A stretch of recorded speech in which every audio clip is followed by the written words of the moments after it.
Good afternoon, ladies and gentlemen. Welcome to Lifestyle with Dr. Moby. I'm Dr. Moby, and today we are honored with great guests. Let's welcome Jennifer Wisdom from Portland, Oregon. How are you doing? Hi there. I'm great, Dr. Moby. How are you? Good, good. So, Jennifer, tell me about yourself to my audience, please. Jennifer, can you please tell Sure, my audience? absolutely. So I'm trained as a clinical psychologist. Mhm. Yeah, Yeah, go ahead. absolutely. I'm trained as a clinical psychologist, and I work Mhm. in management and leadership, particularly related to millennials and intergenerational issues. And I'm the author of the Millennials Guide series, which includes Millennials Guide to Work, Millennials Guide to Management and Leadership. Mhm. Okay, so I think Jennifer, we are having probably a little bit of delay in the audio. You want to just come back real quick? So let me log off and log on because I think it is showing some delay from your side.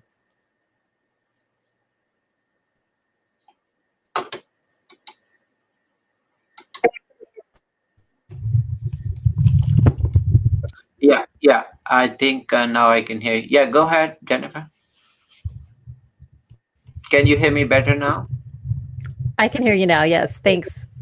Okay, okay. I think there was somehow some static and okay. So you were saying you're author of the book and also a consultant and speaker. So Uh-huh. your book is about Millennials Guide to Work, which has been highly praised and read all over. So tell me, what made you write the book? Sure, absolutely. So I have a soft spot for the underdog, and I was getting really frustrated with all the negative comments that were being made about millennials. And I'm sure you and your audience have heard everything. They're lazy, they're entitled, they don't work hard. And that has not been my experience. And I think, given that millennials are the next generation, they're going to be 75% of the workforce by 2025, which is just around the corner.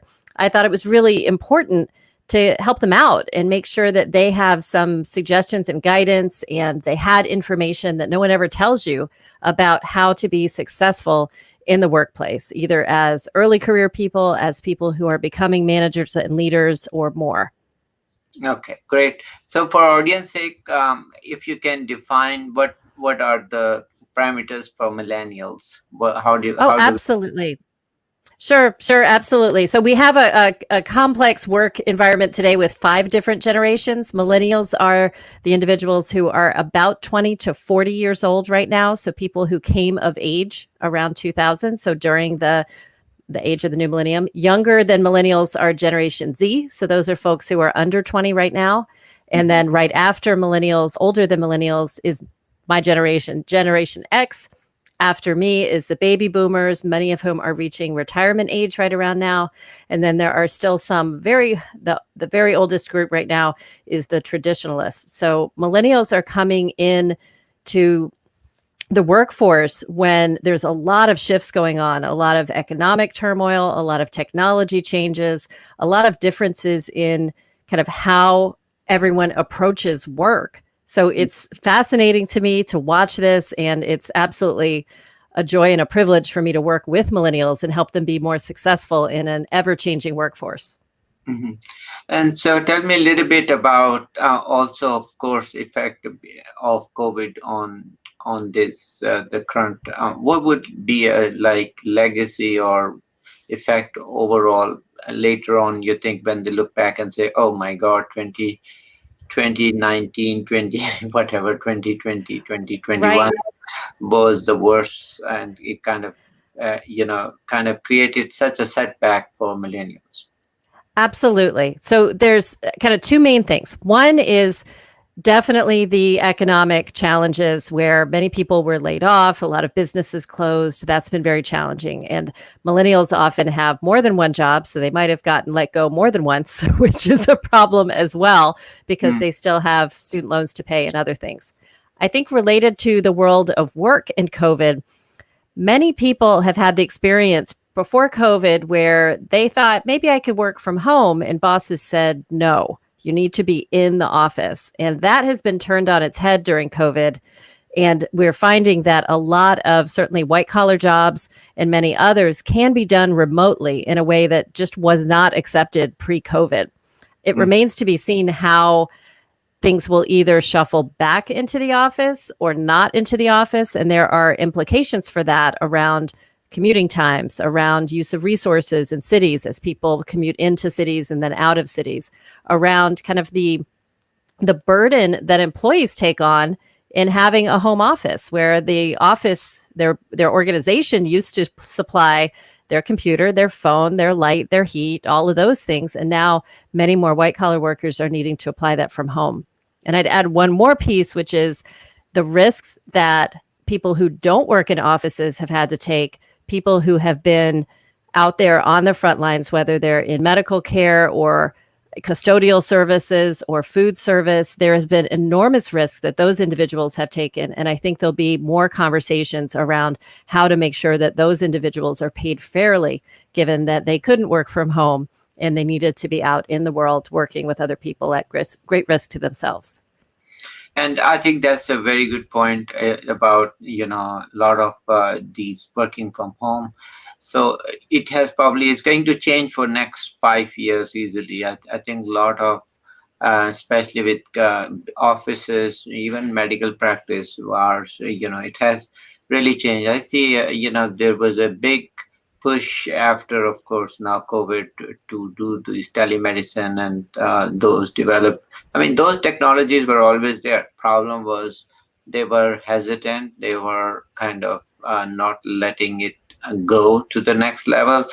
And that was, I never understood that, because they should have. I mean, there was no reason that, that we have to come up with these solutions when we have a situation like COVID is, and we have a disaster, and then we try to figure out, okay, this is the mode of survival. Actually, if it was other way around, if we had developed this technology a little bit earlier, maybe we didn't have a problem with COVID so much, right? If we Right. were if we were at home to begin with, virus wouldn't have replicated so much. Yes. Right. But there's so many other aspects of that that I am completely fascinated by. So it changes a society, of course, when more people are working from home, especially something like COVID, where significantly more people are working from home.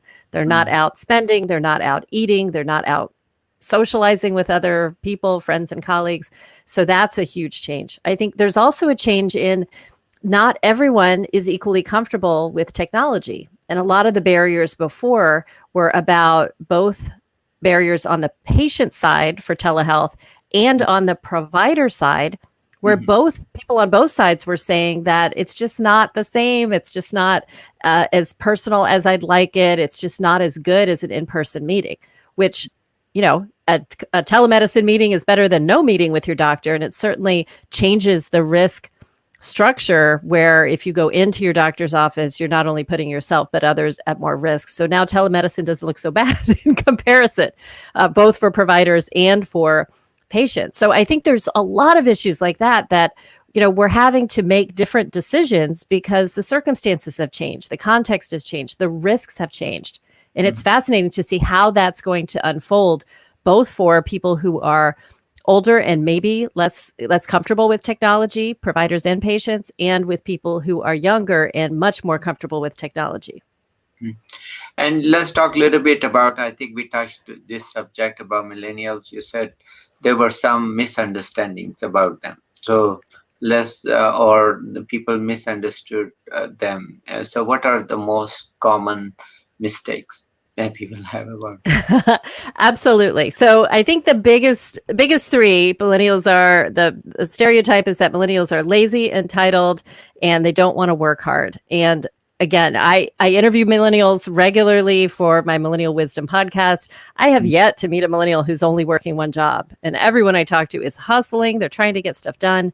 I think it's worth putting this in context where from the beginning of recorded history back into ancient Rome and ancient Greece, there have been stories of the older generations feeling that the younger generations were messing up or lazy or just going to be the ruin of us all. So that's just kind of a thing that happens, that has happened throughout history. And it's not a surprise that it's happening now again with millennials. I think the difference with millennials is that now social media and media generally can echo all of these things so that it makes it sound like these views are much more pervasive and even potentially more factual than they actually are. And that can create harm for millennials who start to believe that, well, maybe working 3 jobs and paying off $40,000 of student loans isn't enough, or, I don't feel entitled with $40,000 of student loans.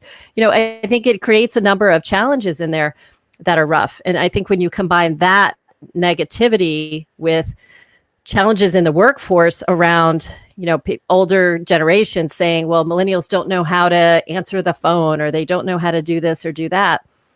I view it as, if somebody doesn't know how to do something, help them, like teach them how to do stuff and help them figure it out. That is part of being a young person who. Okay. So So thankfully, some of these millennials are and baby boomers are. Mm.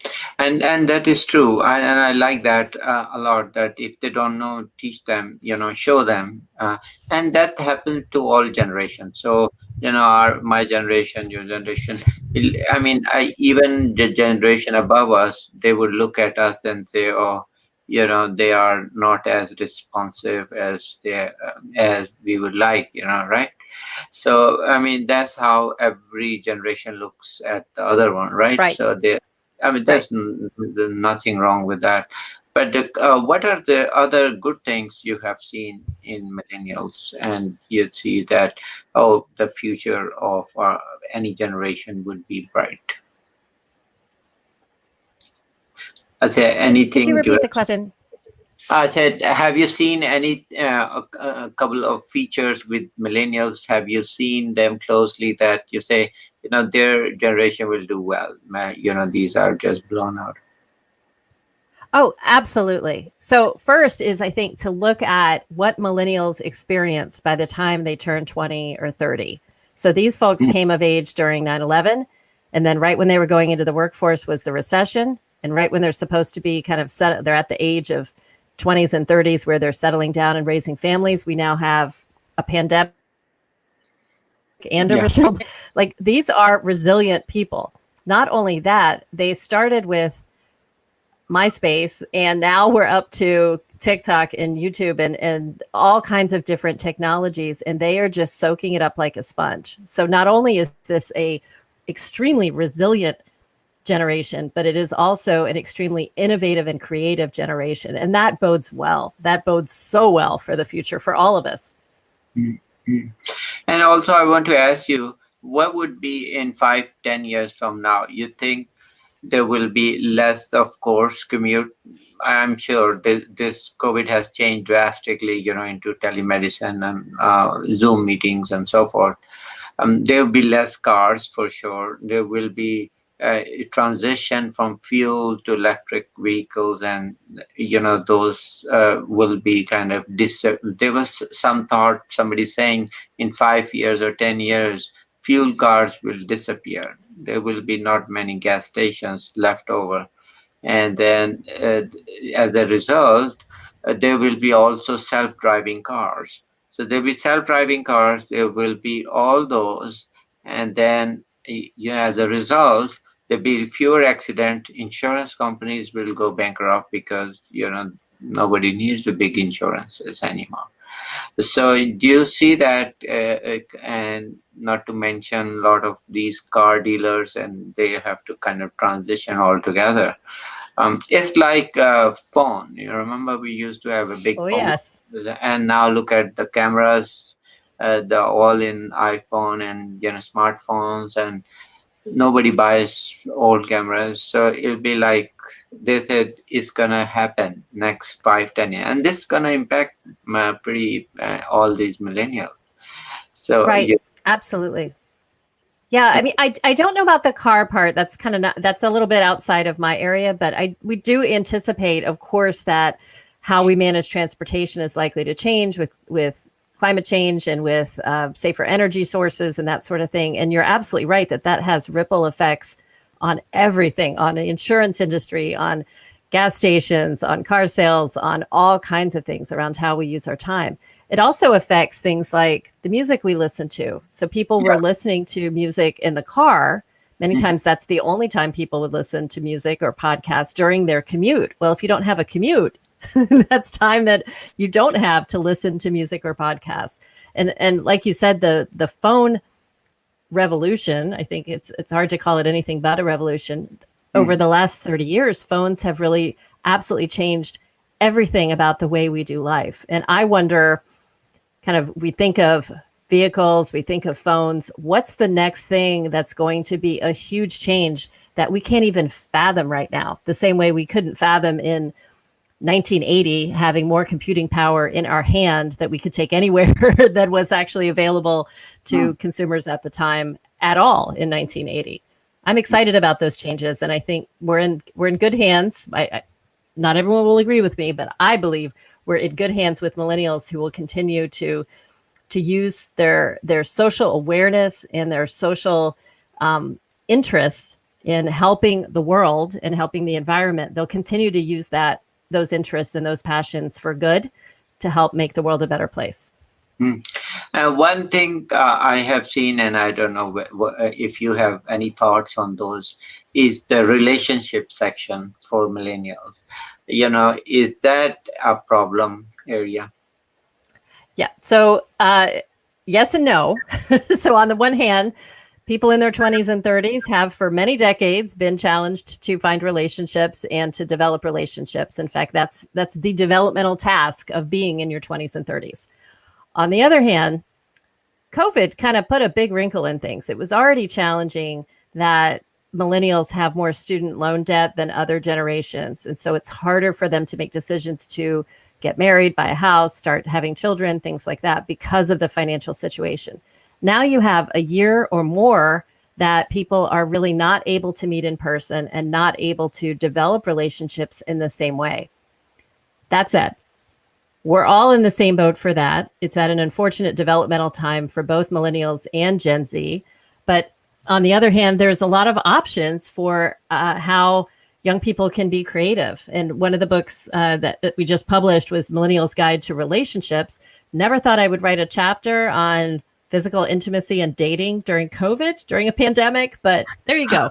So new things all abound, and people are creative. People are finding ways to be safe. People are finding ways to communicate about what safety standards they are comfortable with and what they're not comfortable with.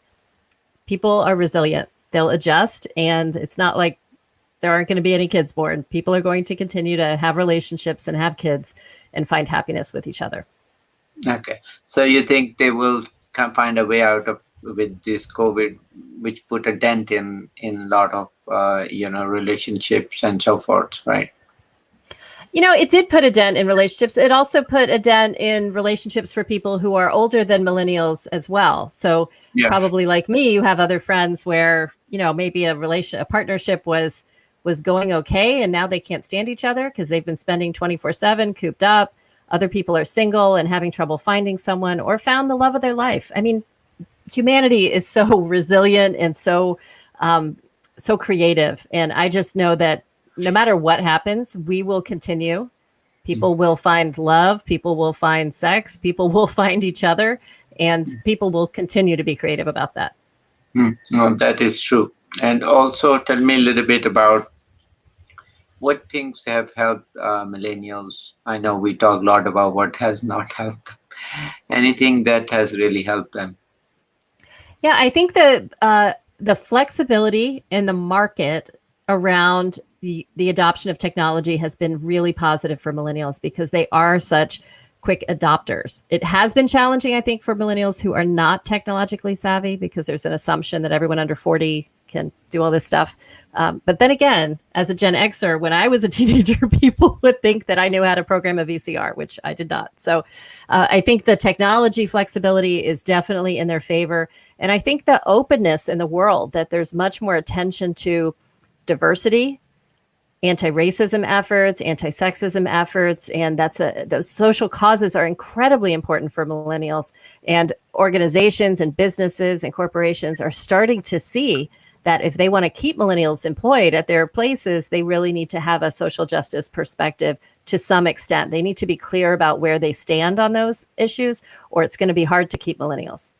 Okay, I also want to ask more question on the similar aspect, and that is the political aspirations with millennials.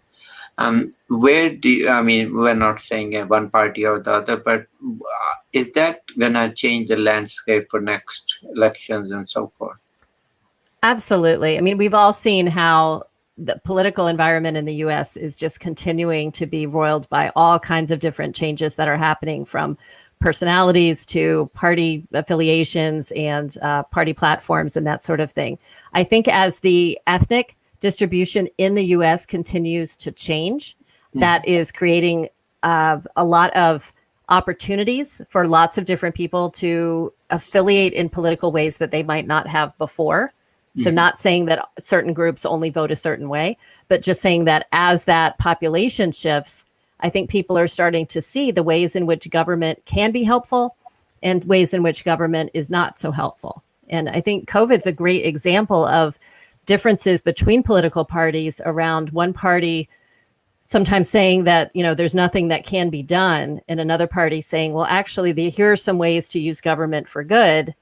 And whether people want to use government in that way and what that might look like is very different. And so I think people are understanding that it's not that all politicians are the same. There are different approaches. And I think as people have more skin in the game, as they have more assets, they have a family, they have a house, they need to keep their stuff together. They are seeing that different parties and different politicians do things differently, and they're able to think more directly about, how does this affect me, and how does this sit for me with my values? And I should mention, we also wrote a Millennials and Gen Z guide to voting, where we talked about say that. we talked about the importance of voting and what the different parties mean, how the parties have changed over the years. It's not for one party or another.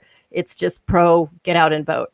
And learn what you need to learn so that you can be a contributor to society and take part in one of our most privileged rights.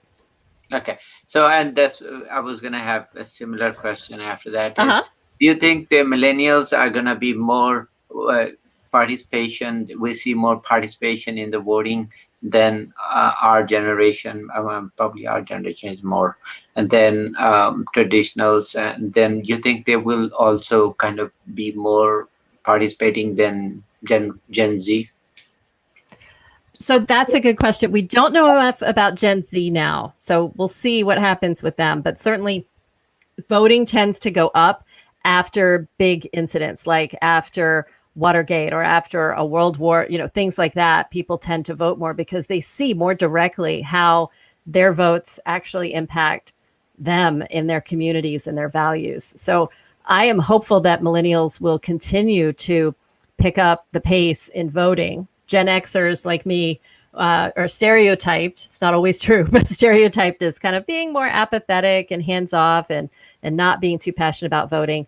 But millennials are really picking up the ball on this, and I hope that continues. I think it's a challenge with some of the efforts now to make it more difficult for some groups to vote, that I'm hopeful that will turn around and that everyone will get back on the same page around the importance of one vote per person, and that's a foundation of our democracy.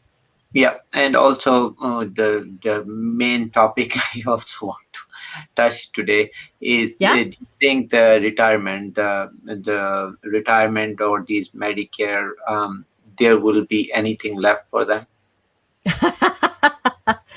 Oh, I can't speculate about that. I think there have been a lot of changes. People change over time in how they view things. So many people who are 20, maybe even you and me when we were 20, couldn't imagine being 60 or needing retirement or needing Medicare.